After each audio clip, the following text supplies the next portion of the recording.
New York City begins to open up a bit more with COVID numbers going down.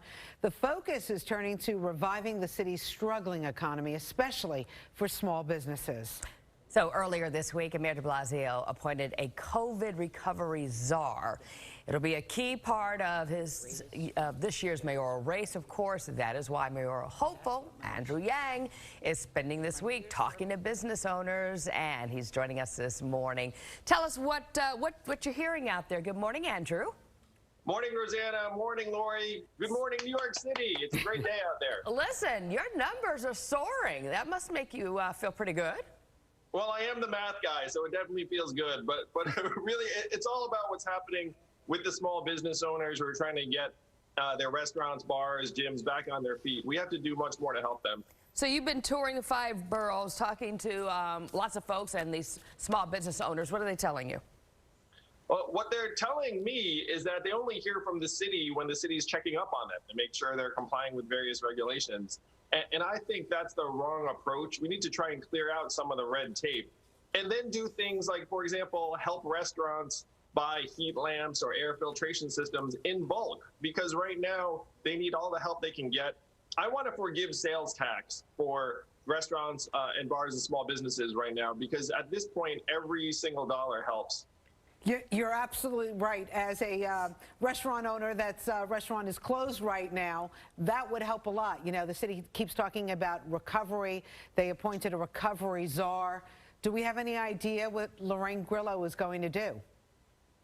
Well, hopefully Lorraine will do things like bulk buying of supplies for restaurants and bars. And hopefully Lorraine will push the city to follow the state's lead in terms of capacity requirements. The city should not be having greater impositions on small businesses and restaurants than the state, especially as our COVID numbers are improving. And thank goodness the vaccine's actually getting out to people. I actually know some people who've been vaccinated now. That's fantastic. Can we talk about the tax base? Because you are the numbers guy. A good chunk of the people who pay a majority of the taxes of New York City are not here. What are we going to do? Well, we have to get them back. We have to compete for every business owner, every high tax-paying individual. The numbers show that about 300,000 people have relocated to lower tax states like Florida. We got to get them back.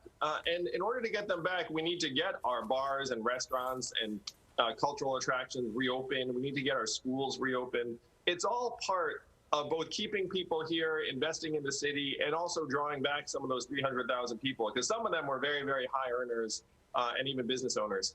So let's talk about your crime plan, because overall we know that crime is up in New York City, but specifically right now so much concentration is being focused, and rightly so, on the amount of Asian Americans and Asian communities within the city that seem to be targeted. Random attacks. What would you do? Oh, we have to make clear that there's no place for hatred or racism or violence in New York City. And as the son of immigrants and obviously Asian American myself, it really hits home. It's devastating. But one of the things I think New Yorkers can agree on is that we need to reduce street homelessness. That's a human issue. It's a public safety issue. It has led to some of the incidents we've seen. I'm committed to reducing street homelessness by 50% or more in my first term, and we can do it. We invest in safe haven beds, supportive housing, mental health resources, and take a more assertive stance on intervening. We can get people off the streets and make our city safer. But the homelessness doesn't necessarily translate to hate, discriminatory attacks. Oh, they're two separate issues, but I wanted to tie in them because I do think that they're both leading to the sense of unease that many New Yorkers have. I mean, where the hate crimes are concerned, number one, law enforcement needs to treat these incidents as hate crimes. There was an incident recently that I thought should have been treated as such. We need to build more relationships of trust with the Asian American community, because a lot of these incidents are not being reported. I know this. So we have a lot of work to do. We need to dedicate resources. But it's not just the Asian community. It's the Jewish community. It's the Muslim community. It's the LGBTQ community. I mean, unfortunately, racism gets stronger when people don't have jobs, when people are uncertain about the future, when people are stressed out and their executive functioning goes down. So it's a major set of problems, and we have to try and solve many things at once. Can we talk about the homeless a little bit more? Because I've never seen more homeless on the street. I've never seen more people with mental challenges on the street. I don't know where they came from, what happened, but it is a major problem. And now we're hearing that the city and the state want to put the homeless in office buildings that people didn't come back to, or hotels that are not being used. Do you think that's a good idea? I think the great opportunity is in something called safe haven beds. Safe haven beds are beds that are provided by nonprofits, oftentimes religious organizations.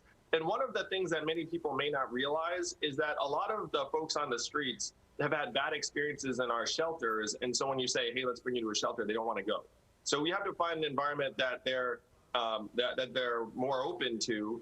And these religious organizations right now, frankly, many of them are kind of struggling economically. And so we can actually channel our resources more effectively to these organizations. This is going to pain a lot of viewers, but we're spending $6,000 a month in our shelter system housing a family that's homeless right now. We can use those resources more efficiently. Well, let me ask you something before you go. I know that, you know, you've been following New York politics, even though you were out there campaigning for president at one point.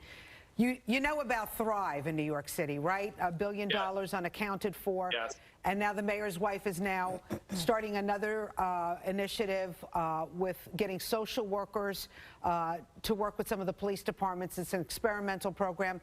What are your concerns? Because, I mean, at this point, for those of us who live here, we're concerned about the track record. It's understandable. We do have a mental health crisis in the city. Nationwide, 35% of people are experiencing anxiety, depression. It's one reason why what you do is so important, because you're a boost to the spirits every day. So the need is real. The question is, how do you actually improve it? I will say that one of the best things about Thrive was the helpline. I know recently people are calling that into question. The helpline is probably the best thing to come out of Thrive. So we need to keep trying to figure out how we can help people be more mentally healthy and resilient and positive. But we should also scrutinize existing efforts and acknowledge if it hasn't been working. So you would keep Thrive? I would keep the phone line. There are a lot of other things in Thrive. Yeah. Will your wife be working for you? I mean, we have basically a co-mayor in New York City. Will your wife be a co-mayor? Well, I am so deeply indebted to my wife every single day. We have a great partnership, but our partnership in many ways involves doing different things for the family. We have a special needs child. So I'm deeply grateful to Evelyn, but I don't think that's the way our partnership works. People's marriages are different. Yeah. No, we just want to know what we were getting into.